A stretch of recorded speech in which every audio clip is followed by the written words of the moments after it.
right, been a few days, guys. I do apologize for my lack of videos.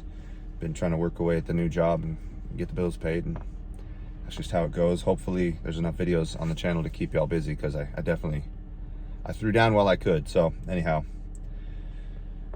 I've mentioned a few times during many of these videos, and I don't know if you've been following me or not for any length of time, but basically one of the prime motivations, if not the prime motivation of Satan and all of his activities in trying to deceive the world and lead people astray and drag as many people to hell with him as he can, is that he doesn't believe he's actually going to go to hell. He actually thinks that he can stop God's family from filling up to fruition. He can stop the angels from being replaced, and he can frustrate God enough that things will never come about. So he constantly has this arrogant push in his mind to keep at it no matter what, thinking, if I just visualize it, like the manifestors of today, which by the way is total nonsense. It's essentially witchcraft, guys. Let's just be frank.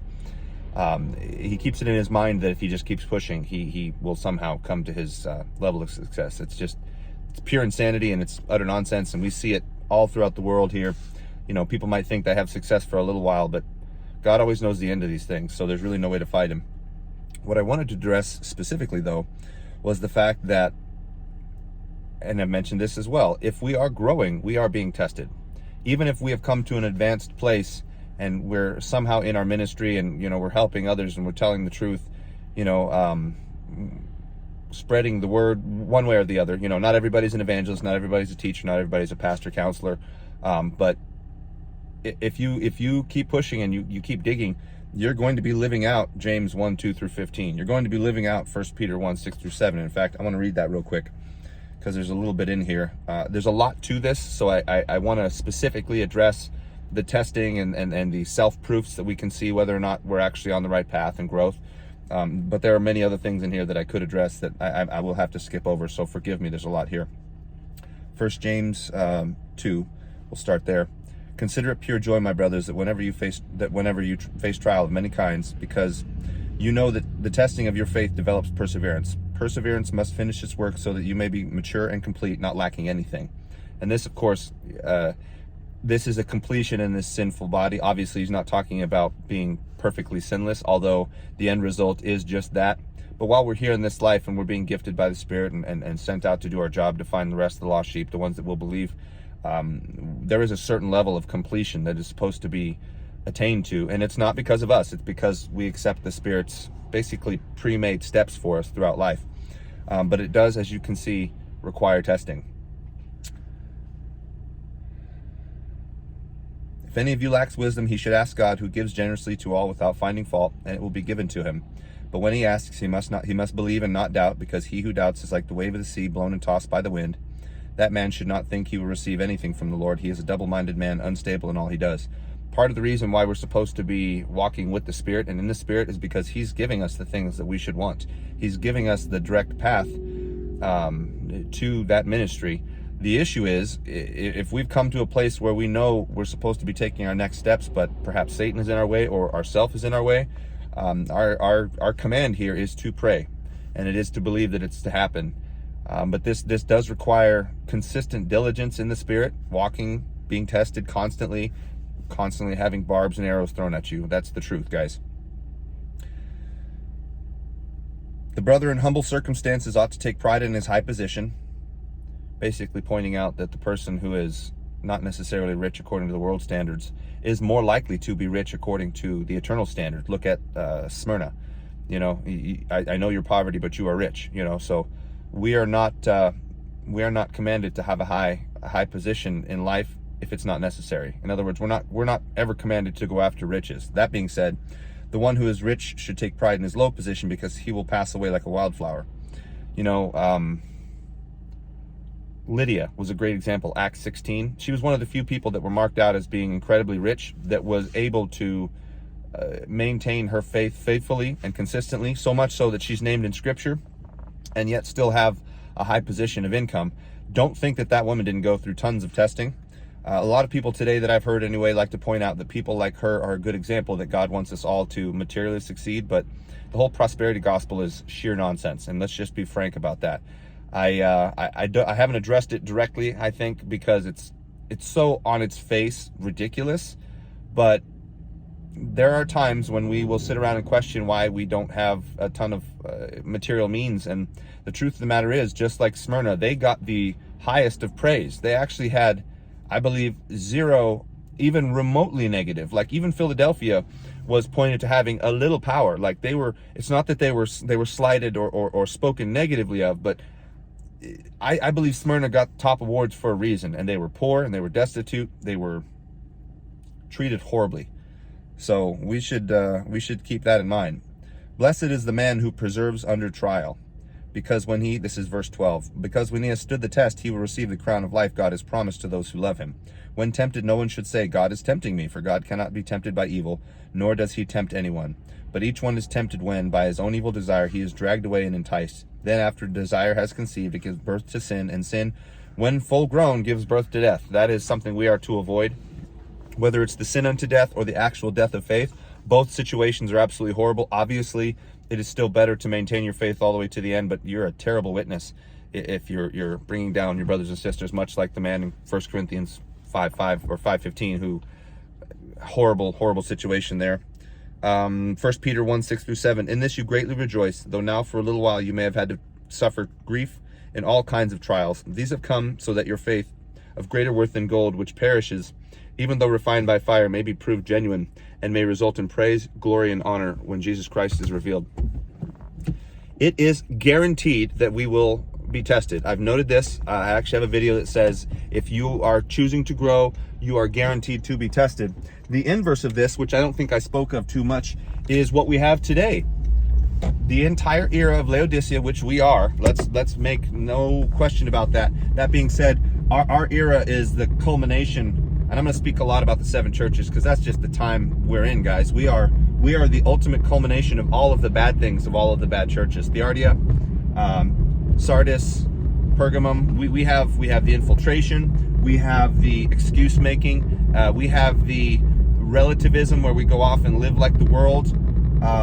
We have a whole bunch of believers that are very comfortable holding on to Jesus Christ, but not comfortable when it comes to actually growing spiritually. It's the reason why whenever, and please forgive me guys, if any of you go to a church, they're a daycare. I'm just going to be frank. I have never actually been to a church that will maintain a consistency of actually teaching what the Word says, guaranteeing the realities of the Word, and instead teach a lot of feel-good messages. It strikes me more like a Tony Robbins event where you just go and you hear positive things that you're supposed to say to yourself and manifest. Again, witchcraft nonsense. I think I should do a video specifically on that because that seems to be a thing today. And we are commanded to use our mind's eye, but we're commanded to use it to focus on the Lord and the goal he has set for us, specifically with him as the ultimate prize, not any fancy house, nice cars. You know, some of us are more well off than others, but I'll be honest, the description of, well, let's say Thyatira, for example, where Lydia was from. That was a city that was incredibly rich in workmanship, crafts, and whatnot.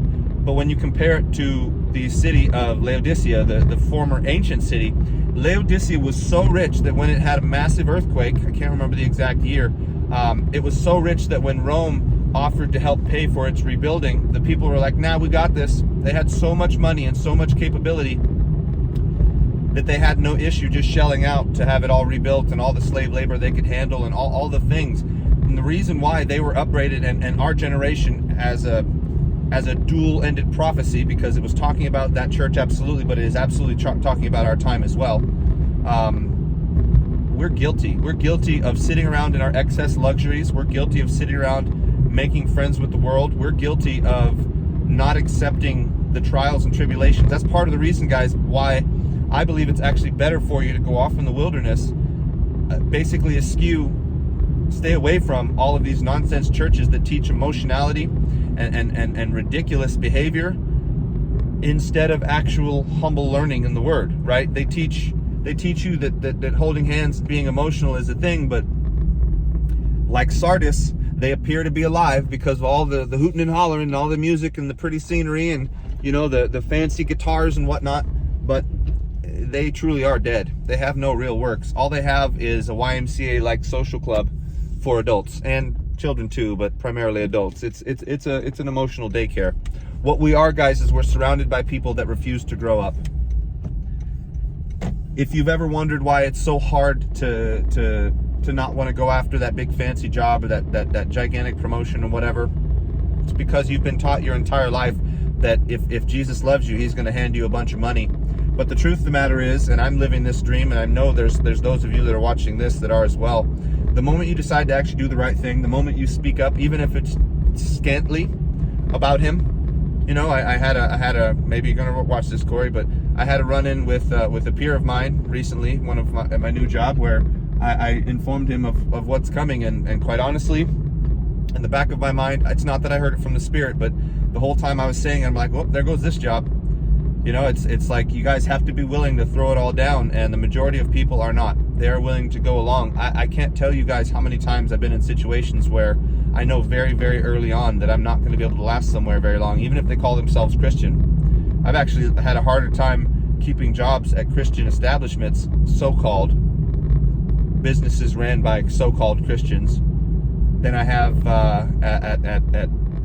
for unbelievers and for honestly outright godless people that hate him, have an easier time with me because, you know, although I talk about things they don't like, they like that I'm a high performer and that I have the Lord as my spur, and I can't really tell them that because they could never understand. But I don't do my job as if I'm doing it for my boss. I do it as if I'm doing it for my boss, and we're actually commanded to do that. Anything you do, you know, do it as unto the Lord. So if you're around a bunch of people that seem to have it easy and seem to have a good time and don't really seem to understand your trials and your tribulations, you guys are surrounded by people that are likely to fall away. You are surrounded by people that are likely the seed on the rock. They are believers for now, but when times of testing come, which times are coming, you're going to see a massive falling away.